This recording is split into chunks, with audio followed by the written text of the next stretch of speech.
Okay, so it's hard to put it down to 5, but I'll share 5 stories that, that I really love. I mean, the first thing I wanna share is when we first met.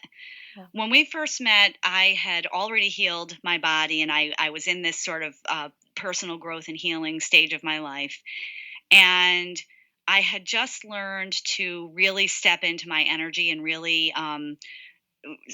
step into who I was. And I showed up at this nutrition conference that I was working with a nutrition teacher to teach this conference in Malibu, California, which is sort of like a celebrity hideaway in the mountains overlooking the ocean. And all these celebrities came.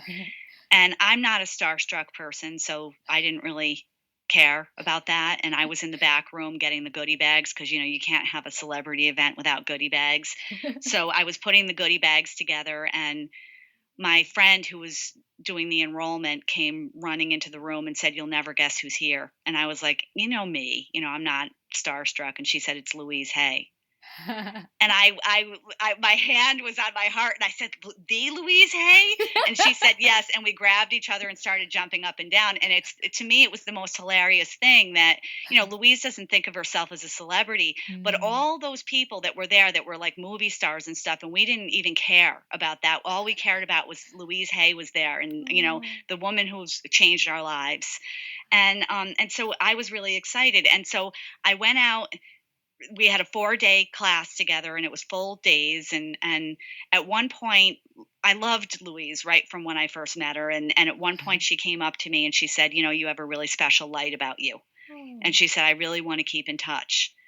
And I remember thinking, first of all, I was blown over by her saying that, and so um in such gratitude that she would say that. And she gave me her business card, and I gave her mine, and she said, "The writing on your business card is too small."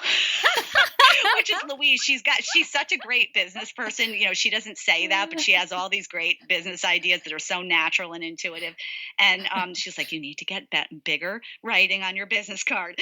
And so we exchanged cards, and we said we were going to keep in touch. And then I thought, I lived on the East Coast and she lived on the West Coast, and Mm. she's 40 years older than me. And I thought, how are we supposed to be keeping in touch? Like, what is this going to look like? And that's when I thought, we could meet at the I Can Do It's, the Hay House events, because Louise had just started coming back. She was 79. She had just started coming back into the teaching again. And so she was at the I Can Do It. So we started meeting, and I would get a hotel room that had a kitchen, and I would make a really healthy meal. And when you're at those events, she's eating restaurant meals all the time, and she loved the ability to sneak away from the event and have something that was really healing, that was home cooked.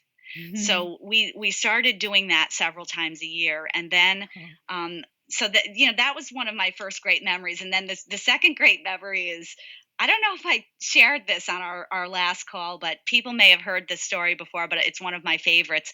When Hay House called me and asked me to travel with Louise, it was 2013 that we started traveling together, maybe 2012, actually 2012. And they asked me, and I said, "Oh, of course, I'd love to travel with Louise." So I packed my bag, and I get to Toronto, where she was doing teaching with Cheryl Richardson. And the first moment that I got there, she took me to a restaurant. She's like, "I found a really healthy restaurant. We're going to go have a great lunch." So we went. And as we were eating, she said, "Look across the street, look out the window." And I look out, and there's this giant sign that says, "The Condom Shack." And it's giant. And we started laughing. And I looked at her and I said, "We have to go, don't you?" And she goes, "Really?" She's like, "Let's go." So Oh. we finish lunch and we go over there and we buy stuff. We're in there. And my husband calls me an hour later when I get back to the hotel, and he gets these notifications on the credit card so we can monitor for security. And he said, "Did you really spend $177 at the Condom Shack?"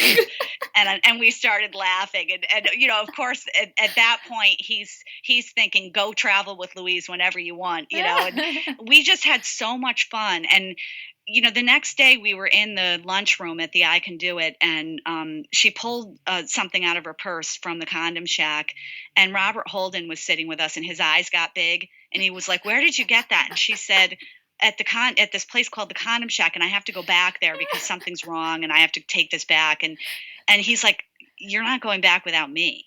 So the next thing is we're all in the elevator, and suddenly more and more people are showing up from Hay House wanting to come to the Condom Shack. And we've got this group of 8 people. And Louise, like the Pied Piper, is leading us down the street from the hotel to the Condom Shack. And of course, everybody's laughing and having a great time. So she's always doing these unusual things that everybody is laughing and happy. And so I always, from that point on, we became shenanigan friends. Like we were always wanting to get into some shenanigan and some fun, and so that'll take me to my next memory on another trip that we were in New York City. And Louise and I, on one of the trips prior to New York City, had watched the remake of The Great Gatsby on the plane home, but we were watching it without the sound. And we were looking at the clothes, and we were marveling because she always loved the 1940s and the 1920s, and so did I. And we were marveling at how beautiful the clothes were. So for the trip to New York City, I had an artist from Etsy make flapper feathers. And I had them sent to the hotel, and they came while I was there, and I opened them up, and I got them out, and I went to her room. And she said, we're going to wear them to lunch. And of course, we wore them to lunch, and we wore them to dinner. And everybody was like, oh, what are, we have to take your picture. And everybody was all excited. And people that didn't even know her in New York City were stopping us on the street and saying, what are you celebrating? And Louise said, life. Oh. And I love that she was always doing that, is that everything in life was a celebration. And she didn't mind putting on flapper feathers and running around New York City and being, those oddballs, the ones having fun with giant smiles on their face. And everybody always smiled and stopped us. And everybody always had this look on their face of amazement when they would ask her, what are you celebrating? And she would say something like, I'm celebrating life. She always had something to say that would make people think, which was wonderful. And then the last memory is when I moved to San Diego, which was a little over 3 years ago. Louise lives in San Diego, and I became intrigued by San Diego when I came to visit her because of the trees. And she knew how much I love trees and why I loved the fact that San Diego had this amazing climate and these beautiful trees everywhere. And so what she said to me when I got here is, we're going to have fun, and I'm going to show you all over San Diego. I want you to really get to know your town. And she wanted me to connect with people. She introduced me to people. She wanted me to connect to San Diego and to connect to my community. And she wanted me to really feel this connection. She knew that I had moved around a lot. My husband and I have been married 25 years, and we've moved 22 of them, Wow. and so she knew that I had sort of bounced around, and Louise believed in connection. And so she really created this home by connecting me to people and places and experiences in San Diego. And it became the greatest community that I've ever felt like I lived in. And it's really become a place that feels like home to me in a way that it's not so easy to leave. Even though I'm adventurous and I love moving and all of that, I feel like I have a home and a community here.